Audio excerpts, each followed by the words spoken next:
കേരളത്തിന്റെ കർഷക മനസ്സിനെ പൊള്ളിക്കുന്ന നടുക്കുന്ന ഒരു വാർത്തയാണ് കണ്ണൂരിൽ നിന്ന് പുറത്തുവരുന്നത്.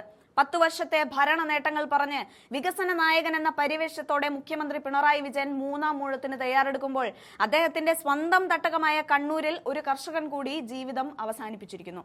സംസ്ഥാന ജില്ലാ തലങ്ങളിൽ മികച്ച കർഷകനുള്ള പുരസ്കാരങ്ങൾ വാരിക്കൂട്ടിയ പതിറ്റാണ്ടുകളായി മണ്ണിൽ പൊന്നു വിളയിച്ച ചെറുപുഴ സ്വദേശി ഏലിയാസ് അമ്പാട്ടിന്റെ മരണം വെറുമൊരു ആത്മഹത്യയല്ല, മറിച്ച് ഈ സർക്കാർ നടത്തിയ കൊലപാതകമാണ് എന്ന് പറയേണ്ടി വരും. കടബാധ്യതയും സർക്കാരിന്റെ അവഗണനയും മൂലം 4 ദിവസം മുൻപ് വിഷം കഴിച്ച അദ്ദേഹം ഇപ്പോൾ ചികിത്സയിലായിരിക്കെ മരണത്തിന് കീഴടങ്ങിയിരിക്കുകയാണ്. വികസനത്തിന്റെ തിളക്കം പറയുന്ന പിണറായി സർക്കാരിന്റെ മുഖത്തേറ്റ ഏറ്റവും വലിയ പ്രഹരമാണ് ഇത്. എന്താണ് ഏലിയാസ് എന്ന കർഷകനെ ഈ കടുങ്കയും ചെയ്യാൻ പ്രേരിപ്പിച്ചത്? കൃഷി നഷ്ടത്തിലായപ്പോൾ സർക്കാരിൽ നിന്ന് ലഭിക്കേണ്ട സബ്സിഡികൾക്ക് വേണ്ടി അദ്ദേഹം മാസങ്ങളോളം ഓഫീസുകൾ കയറിയിറങ്ങി. എന്നാൽ സർക്കാർ സംവിധാനങ്ങൾ അദ്ദേഹത്തെ അവഗണിച്ചു. എത്രത്തോളം ക്രൂരമാണ് ഈ ഭരണകൂടം എന്ന് നോക്കൂ. അദ്ദേഹം വിഷം കഴിച്ച് മരണത്തോട് പൊരുതി ആശുപത്രിയിൽ കിടക്കുമ്പോഴാണ് കൃഷി വകുപ്പ് അദ്ദേഹത്തിന് ലഭിക്കേണ്ട സബ്സിഡി തുക അനുവദിക്കുന്നത്. ആ തുക കൃത്യസമയത്ത് നൽകിയിരുന്നെങ്കിൽ, ആ കർഷകന്റെ കണ്ണുനീർ കണ്ടിരുന്നെങ്കിൽ ഇന്ന് ഏലിയാസ് നമുക്കൊപ്പം ഉണ്ടാകുമായിരുന്നു. അതുകൊണ്ട് തന്നെ ഈ മരണത്തിന്റെ പൂർണ്ണ ഉത്തരവാദിത്വം സർക്കാരിന് തന്നെയാണ്. സണ്ണി ജോസഫ് MLA ഫേസ്ബുക്കിലൂടെ ചോദിക്കുന്നത് പോലെ വൈകി വന്ന ഈ സഹായം കൊണ്ട് ഇനി ആർക്കാണ് പ്രയോജനം?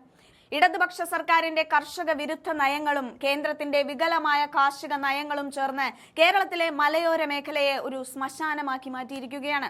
കഴിഞ്ഞ കുറച്ച് ദിവസങ്ങളായി മുഖ്യമന്ത്രി പിണറായി വിജയൻ പുസ്തക പ്രകാശനങ്ങളും വികസന പ്രസംഗങ്ങളുമായി തിരക്കിലായിരുന്നു. പ്രവാചകൻ സോഷ്യലിസ്റ്റാണെന്ന് പുസ്തകം എഴുതി വോട്ട് പിടിക്കാൻ നോക്കുന്ന മുഖ്യമന്ത്രി സ്വന്തം നാട്ടിലെ കർഷകൻ പട്ടിണി കിടന്ന് മരിക്കുന്നത് കാണുന്നില്ലേ? റബ്ബറിനും മറ്റ് മലയോര കൃഷികൾക്കും വിലയില്ലാതെ കർഷകൻ നരകിക്കുമ്പോൾ അവർക്ക് ലഭിക്കേണ്ട ആനുകൂല്യങ്ങൾ പോലും നൽകാതെ പിടിച്ചു വെക്കുന്നത് എന്ത് വികസനമാണ്? മലപ്പുറത്തെ വോട്ട് ബാങ്ക് ലക്ഷ്യമിട്ട് വർഗീയതയും പ്രീണനവും നടത്തുന്ന തിരക്കിലാണ് ഇന്ന് മുഖ്യമന്ത്രിയും മന്ത്രിപ്പടയും. ഈ ആത്മഹത്യയിൽ പ്രതിഷേധിച്ച് കോൺഗ്രസ് ഒന്നടങ്കം തെരുവിലിറങ്ങുകയാണ്. ഏലിയാസിന്റെ കുടുംബത്തിന്റെ കടബാധ്യത ഏറ്റെടുക്കാൻ സർക്കാർ തയ്യാറാകണം. വെറും അനുശോചനം കൊണ്ട് തീരുന്നതല്ല ഈ പ്രശ്നം. വന്യജീവി ശല്യം മൂലവും വിലത്തകർച്ച മൂലവും പൊറുതിമുട്ടിയ മലയോര കർഷകരുടെ പ്രശ്നങ്ങൾക്ക് ശാശ്വതമായ ഒരു പരിഹാരം കാണാൻ പിണറായി സർക്കാരിന് സാധിക്കുന്നില്ലെങ്കിൽ ഈ വികസന പ്രസംഗങ്ങൾ ജനങ്ങൾ വിശ്വസിക്കില്ല. കണ്ണൂരിലെ ഈ കർഷകന്റെ മരണം വരാനിരിക്കുന്ന തെരഞ്ഞെടുപ്പിൽ സർക്കാരിന് വലിയ തിരിച്ചടിയാകുമെന്നത് ഉറപ്പാണ്. വിശ്വാസികളെ ചതിച്ചും ഉദ്യോഗാർത്ഥികളെ വഞ്ചിച്ചും മുന്നോട്ടു പോകുന്ന ഈ സർക്കാരിന്റെ കയ്യിൽ ഇപ്പോൾ കർഷകന്റെ രക്തം കൂടി പുരണ്ടിരിക്കുകയാണ്.